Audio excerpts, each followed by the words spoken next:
अस्सलाम वालेकुम दोस्तों, कैसे हैं आप? उम्मीद करता हूँ आप लोग खैरियत से होंगे। अच्छा दोस्तों, आज मैं आपके लिए पैरेलल एंड डिस्ट्रीब्यूटेड प्रोग्रामिंग यानी CS621 के असाइनमेंट नंबर 2 का सॉल्यूशन लेकर आए हैं। इसकी लास्ट डेट जो है वो 23 ऑफ जून 2025 है। अच्छा दोस्तों, सीधा हम आ जाते हैं असाइनमेंट की तरफ। असाइनमेंट में हमने सर ने हमें ये बताया हुआ है कि अ, हमारे पास एक इमेज प्रोसेसिंग पाइपलाइन है, ठीक है? मतलब एक तरीक़ेकार है जिसके थ्रू एक इमेज प्रोसेस होता है, जो कि रॉ इमेजेस को ले लेता है और परफॉर्म करता है मुख्तलिफ ऑपरेशन, ठीक है ना? और फिर फाइनल जो है और एनहेंस्ड इमेज वो बन जाती है लास्ट में। तो यहाँ हम क्या कर रहे हैं कि हम इस प्रोसेस को डिकम्पोज़ कर रहे हैं मुख्तलिफ़ पार्ट्स में। वो इसलिए हम कर रहे हैं ताकि हम मुख्तलिफ़ पार्ट्स को पैरेलल कर सकें।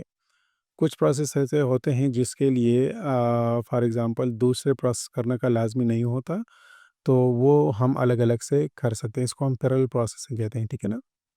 अच्छा, अब यहाँ पर आप देखें तो यहाँ ये बता रहे हैं कि इसके लिए हमें किस चीज़ की ज़रूरत होती है, ठीक है ना? हमें बनाना पड़ता है एक डिपेंडेंसी ग्राफ। डिपेंडेंसी ग्राफ हम कैसे बनाते हैं? डिपेंडेंसी ग्राफ का ये मतलब है ना कि ये एक प्रोसेस के लिए दूसरे प्रोसेस का आउटपुट लाज़मी है। अगर एक प्रोसेस नहीं होगा तो दूसरा कब स्टार्ट कैसे स्टार्ट होगा, ठीक है ना? लेकिन कुछ प्रोसेस ऐसे होते हैं कि उसके लिए दूसरे का इनपुट लाज़मी नहीं होता, ठीक है ना? दूसरे का इनपुट उसके लिए लाज़मी नहीं है, तो मतलब वो अगर उसका इनपुट इसके लाज़मी नहीं है तो वो अलग से रन कर सकता है।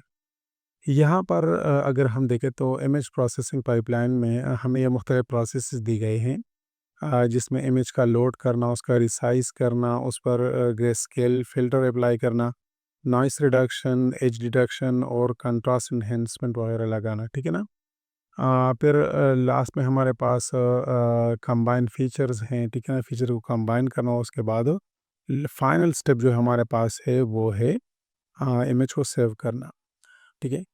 तो यहाँ पर अगर हम देखें तो यहाँ पर बताया भी गया है कि कौन से प्रोसेस के लिए कौन से प्रोसेस बतौर आउटपुट लाजमी है। फॉर एग्ज़ाम्पल अगर हम यहाँ पर देखें रिसाइज़ इमेज को देखें, तो हम तभी इमेज को रिसाइज़ कर सकते हैं जब तक हमारे पास मतलब इमेज लोड ना हो। अगर इमेज लोड ही ना हुई हो तो उसको हम कैसे रिसाइज़ करेंगे? तो हम यहाँ कह सकते हैं कि इस प्रोसेस को करने के लिए हमें L1 एज़ आउटपुट चाहिए, ठीक है ना? मतलब L1 नहीं, सॉरी, लोड इमेज को करना होगा, ठीक है ना? LI। इसके बाद अगर हम इसको देखें ना, अप्लाई ग्रे स्केल फ़िल्टर, मतलब हम ग्रे स्केल फ़िल्टर तभी अप्लाई कर सकते हैं जब हम इमेज को लोड कर दें, ठीक है ना?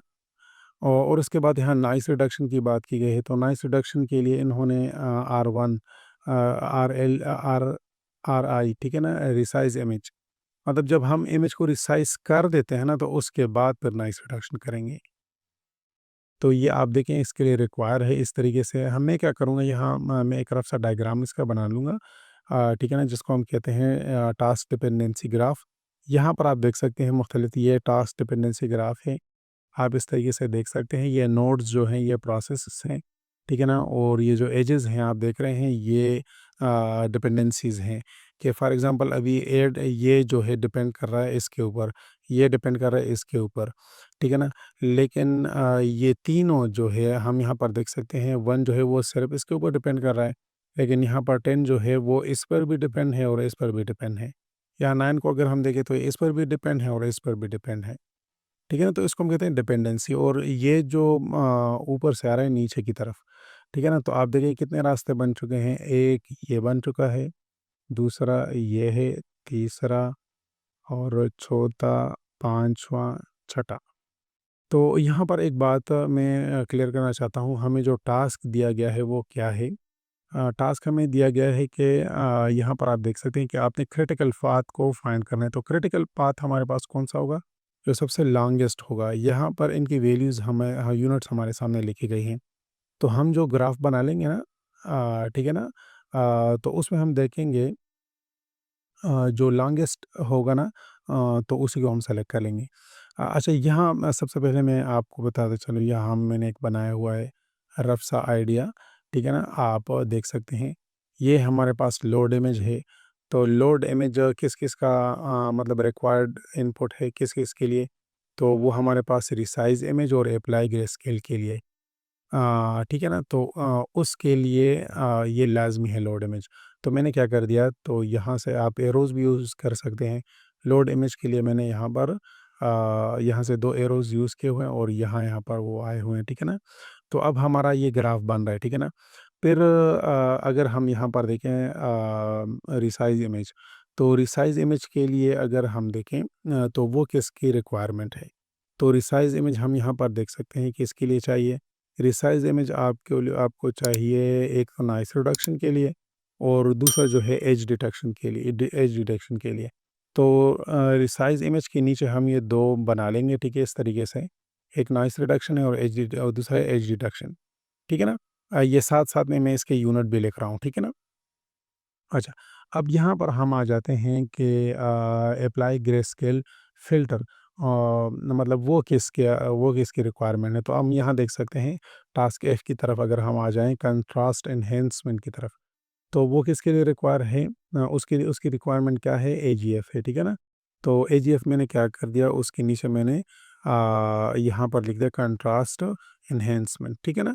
तो ये हो गया। अच्छा, नेक्स्ट हमारे पास क्या है? नॉइज़ रिडक्शन किसकी रिक्वायरमेंट है? तो अगर हम देखें तो नॉइज़ रिडक्शन जो है ना, नॉइज़ रिडक्शन यहाँ पर हम देख सकते हैं noise reduction CED and CE, ये सारी की सारी रिक्वायरमेंट है सीएफ की, ठीक है ना? तो इन तीनों को हम मिलाकर सीएफ की तरफ लेके जाएँगे, मतलब कंट्रास्ट एनहांसमेंट की तरफ लेके जाएँगे। तो ये और ये आप देख रहे हैं, ये सारे के सारे कंट्रास्ट एनहांसमेंट की तरफ जा रहे हैं। ये मेरे ख़्याल में सीई है, ठीक है ना? सीएफ कंबाइन फीचर्स हैं और कंट्रास्ट एनहांसमेंट, अच्छा वो ये है। तो ये कंबाइन फीचर है हमारे पास। तो ये वैल्यू मैंने 5 लगा दी। अब कंबाइन अब हमारा अगर हम यहाँ पर देखें ना सेव इमेज, ठीक है ना? तो एसआई के लिए हमारा हमारे पास सिर्फ़ एक ही रिक्वायरमेंट है, वो है कंबाइन फीचर्स। तो कंबाइन फीचर्स उसे हम एक एरो यहाँ पर ले आएँगे, तो ये हमारा क्या बन चुका है? ये हमारा डिपेंडेंसी ग्राफ बन चुका है, ठीक है ना? अब हमने क्या करना है, हमने इसमें पाथ ढूँढने हैं, 3 रास्ते हमारे पास हो चुके हैं, ठीक है ना? एक तो हमारे पास ये है कि LI, RI, NR, CF और SI, एक तो ये रास्ता हो गया। दूसरा हमारे पास कौन-सा पाथ है? LI, RI, ED, CF और SI, ठीक है ना? और उसके बाद तीसरा जो है LI, AGF, CE और ACF और SI। तो हमने क्या करना है, ये 3 रास्ते जो हैं ये हम यहाँ पर लिस्ट कर देते हैं। मैंने यहाँ पर ऑलरेडी किया हुआ है, मैं आपको दिखा, यहाँ पर आप देख सकते हैं। तो ऑल पॉसिबल पाथ्स हमारे पास कौन-कौन से हुए, लिस्ट मतलब लोड इमेज से सेव इमेज तक, ठीक है ना? तो 3 रास्ते हमारे पास हो चुके हैं। अच्छा, वो 3 रास्ते कौन-कौन से हैं? इसमें क्रिटिकल पाथ अब हमने ढूँढना है ना, क्रिटिकल पाथ कौन-सा पाथ होता है जो कि लॉन्गेस्ट होता है, ठीक है? तो अब हम LI, RI, NR, CF और SI, तो ये पहला वाला हमने लिख दिया LI, RI, NR, CF और SI, ठीक है ना? तो इसके हमने यूनिट्स भी लिख दिए हैं, इनके यूनिट्स की कीमत मतलब 8, 10, 15, 5, 3, 8, 10, 15, 5, 3, तो ये 41 यूनिट्स बन गए। अब दूसरा हमारे पास जो है LI, RI, ED, CF और SI है, ठीक है ना? तो बिल्कुल ये हमने इस तरह लिख दिया है। इसके यूनिट्स अगर हम देखें तो हमारे पास कितने बनते हैं? 8, 10, 12, 5, 3, 8, 10, 12, 5, 3, तो ये टोटल 38 यूनिट्स बनते हैं। और लास्ट वाला जो हमारे पास है LI, AGF, CE, CF और SI, ठीक है ना? आप यहाँ पर देख सकते हैं हमने लिखा हुआ है। इसके टोटल यूनिट्स जो हमारे पास बनते हैं वो बनते हैं 41 यूनिट्स। तो क्रिटिकल पाथ जो हमारे पास हो गया ना सारा, अच्छा सॉरी ये वाले, ये इसके 32 यूनिट्स बनते हैं।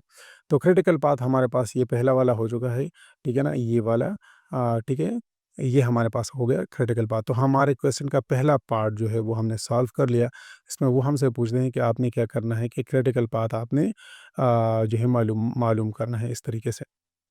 अच्छा, दूसरा काम हमने क्या करना है कि average degree of concurrency of the task dependency graph, ठीक है ना? मतलब कंकरेंसी का मतलब ये है कि कितने टास्क एक साथ चल सकते हैं, ठीक है ना? Average degree of concurrency. तो यहाँ पर हम देख सकते हैं कि कितने टास्क किए। अच्छा, ये हम कैसे मालूम करेंगे? ये जो टोटल यूनिट्स हैं ना, ये हम कर देंगे प्लस और इनको डिवाइड कर देंगे उस उन यूनिट पर जो कि लॉन्गेस्ट पाथ में यानी क्रिटिकल पाथ की जो यूनिट है उसके ऊपर। तो हमारे पास इसका आंसर आ जाएगा। ठीक है? तो आप यहाँ देख सकते हैं हमने आंसर कैलकुलेट किया हुआ है यहाँ पर। ठीक है? इसको मैं थोड़ा-सा बड़ा कर देता हूँ। यहाँ पर आप देखें ज़रा, पार्ट 2 में हमने क्या किया हुआ है, डेफिनिशन इसकी क्या है कि हम एवरेज डिग्री ऑफ कंकरेंसी जो है वो कैलकुलेट करते हैं किस तरह। टोटल वर्क जो हमारे पास है वो length of the critical path पर डिवाइड कर देते हैं। तो इनको जब हम कर देते हैं तो 8 10 18 7 25 15 40 हो गया, ये 52 हो गया, और 9 ये 61, और 5 4 3 8 हो गए, तो ये 69 बन चुका टोटल। ठीक है ना? तो टोटल लेंथ के क्रिटिकल पाथ हमारे पास ये 41 यूनिट थे, और ये 69 यूनिट थे, और 69 डिवाइड बाई 41, तो हमारे पास जो एवरेज डिग्री ऑफ कंकरेंसी है मतलब 1.6829 टास्क जो है वो एक साथ में चल सकते हैं। तो ये दोस्तों, तो ये आज थी, ये आपकी असाइनमेंट थी। अगर असाइनमेंट आपको अच्छी लगी, सॉल्यूशन आपको अच्छा लगा हो और आपने खुद अपनी असाइनमेंट बना ली, तो काइंडली काइंडली मेरे यूट्यूब के चैनल को ज़रूर सब्सक्राइब कर लें, और वीडियो को आपने ज़रूर दोस्तों के साथ शेयर करना है और लाइक करना है। ओके जी, अल्लाह हाफ़िज़।